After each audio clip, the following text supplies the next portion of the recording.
నమస్కారం. కోవిడ్-19 జిల్లాల రౌండప్కు స్వాగతం. మనం ప్రతిరోజు మాట్లాడుకుంటున్న విధంగా ఈ రోజు కూడా తెలంగాణలోని కొమరంభీం ఆసిఫాబాద్ జిల్లాలో కరోనా పరిస్థితి ఎలా ఉంది, తర్వాత అన్లాక్ తర్వాత పరిస్థితులు ఎలా ఉన్నాయో తెలుసుకుందాం. మన విలేకరి గంగారాం గారు అందుబాటులో ఉన్నారు. వారు జిల్లాలో ఈ సంవత్సరం పొడవు జరిగినటువంటి కోవిడ్ సంఘటనలు, తర్వాత ఇతర కార్యక్రమాల గురించి మనకు వివరిస్తారు. నమస్కారం గంగారాం గారు. నమస్కారం అండి. కరోనా కట్టడికి ఆసిఫాబాద్ జిల్లాలో ఎటువంటి చర్యలు తీసుకుంటున్నారండి? కరోనా కట్టడికి జిల్లాధికారులు నిరంతరం శ్రమిస్తూ ప్రజలకు కరోనాపై అవగాహన కల్పిస్తున్నారు. మార్చి, మే, జూన్, జూలై నెలలో కరోనా కేసులు జిల్లాలో నమోదు కాలేదు. అప్పుడు గ్రీన్ జోన్ లో ఉన్న జిల్లా ఎప్పుడైతే ప్రజల ఆర్థిక అవసరాలను దృష్టిలో పెట్టుకుని ప్రభుత్వం సడలింపులు ఇవ్వడంతో కరోనా కేసులు జిల్లాలో నమోదు కావడం జరిగింది. గిరిజన ప్రాంతం కావడంతో అధికారులు, వైద్య సిబ్బంది నిరంతరం శ్రమించి ప్రజలకు కరోనాపై ముందస్తు అవగాహన కల్పించడంతో జిల్లాలో కరోనా వ్యాప్తి ఎక్కువగా జరగలేదు. కరోనా వ్యాప్తి చెందకుండా అధికారులు వీధి వ్యాపారులు, షాపింగ్ మాల్స్, బహిరంగ ప్రదేశాల్లో గుమిగూడకుండా ప్రత్యేక జాగ్రత్త చర్యలు తీసుకున్నారు. అంతేకాకుండా మాస్కులు ధరించిన వారికి జరిమానాలు విధిస్తూ ప్రతి ఒక్కరూ కరోనా కట్టడిలో భాగస్వాములు అవ్వడంలో జిల్లా అధికారులు చూపిన చొరవ అభినందనీయం. పారిశుద్ధ కార్మికుల చేత ఎప్పటికప్పుడు గ్రామాల్లో, పట్టణ ప్రాంతాల్లో పరిసరాలను పరిశుభ్రం చేస్తూ గతంలో కరోనా కేసులు ఎక్కువగా నమోదైన ప్రాంతాల్లో శానిటైజేషన్ చేస్తున్నారు. ప్రజలందరూ కరోనా వ్యాక్సిన్ వచ్చే వరకు కూడా మాస్కులు ధరిస్తే, భౌతిక దూరం పాటిస్తే, పరిశుభ్రం పాటించాలని అధికారులు తెలియజేస్తున్నారు. ఇప్పుడు వాతావరణం చల్లగా ఉంటుంది కాబట్టి వైరస్ వ్యాప్తి చెందకుండా ప్రజలు ప్రభుత్వ సూచనలు తప్పకుండా పాటించాలని అధికారులు ఫ్లెక్సీల ద్వారా అవగాహన కల్పిస్తున్నారు. జిల్లాలోని అన్ని కొనుగోలు కేంద్రాల దగ్గర కరోనా వ్యాప్తి చెందకుండా జిల్లా వ్యవసాయ అధికారులు ప్రత్యేక చర్యలు తీసుకుంటున్నారు. రైతులకు టోకెన్లు అందిస్తూ వారికి కేటాయించిన సమయంలో కొనుగోలు కేంద్రాల దగ్గర ధాన్యం సేకరిస్తున్నారు. కొనుగోలు కేంద్రాల దగ్గర సమూహాలుగా ఉండకుండా వ్యవసాయ అధికారులు ప్రత్యేక చొరవ తీసుకుంటున్నారు. రైతులకు ఎటువంటి ఇబ్బందులు కాకుండా ధాన్యం సేకరించేలా అన్ని ముందస్తు చర్యలు చేపట్టారు. ప్రస్తుతం కరోనా కేసులు జిల్లాలో ఎక్కువగా నమోదు కావడం లేదు. జిల్లా వైద్యాధికారులు కరోనా బారిన పడిన వారిని వెంటనే గుర్తించి వారికి పరీక్షలు నిర్వహించి వారికి వైద్యులు మందులు అందిస్తున్నారు. చాలా మంచి ఇన్ఫర్మేషన్ చెప్పారండి జిల్లాకు సంబంధించి. మరి మరొక ప్రశ్న అండి, ఈ సంవత్సరం జిల్లాకి ఏమైనా జాతీయ స్థాయిలో ఏమైనా అవార్డు వచ్చినాయండి?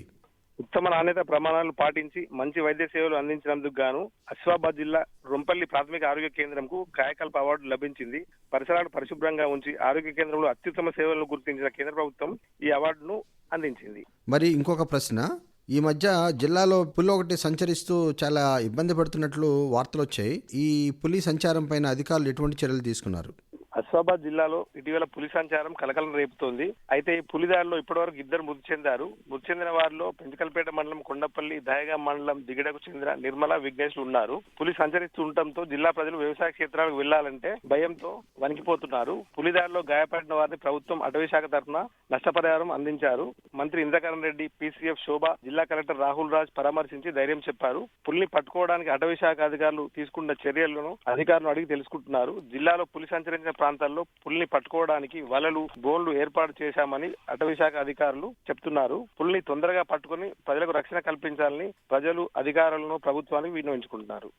తర్వాత ఆదివాసీల ఉద్యమం పైన ప్రభుత్వం ఏ విధంగా స్పందించిందండి? తెలంగాణ ప్రభుత్వం తీసుకొచ్చిన నూతన ఎల్ఆర్ఎస్ విధానంపై ఆదివాసీలు తీవ్ర అభ్యంతరం వ్యక్తం చేస్తూ ధర్నాలు, రాస్తారోకోలు నిర్వహించారు. జిల్లాలోని సిరిపురియు ప్రాంతానికి చెందిన గిరిజనులు ఎల్ఆర్ఎస్ విధానం, ఇంటి స్థలాలు ఆన్లైన్ చేయడం నిరసిస్తూ ధర్నా నిర్వహించారు. సర్వే పేరుతో భూములను గిరిజనేతరులకు కట్టబెట్టాలని చూస్తున్నారని ఆరోపిస్తూ నిరసన కార్యక్రమాలు పెద్ద ఎత్తున చేపట్టారు. కొన్ని ప్రాంతాల్లో సర్వేకి వచ్చిన వారికి వివరాలు చెప్పకుండా తిరస్కరించారు. జిల్లా కలెక్టర్ వినతిపత్రం అందజేశారు. ఎల్ఆర్ఎస్ విధానం రద్దు చేయాలని గిరిజనులు కోరారు. జిల్లాలో ఈ సంవత్సరం నూతన అభివృద్ధి కార్యక్రమాలు ఏమైనా చేపట్టారండి?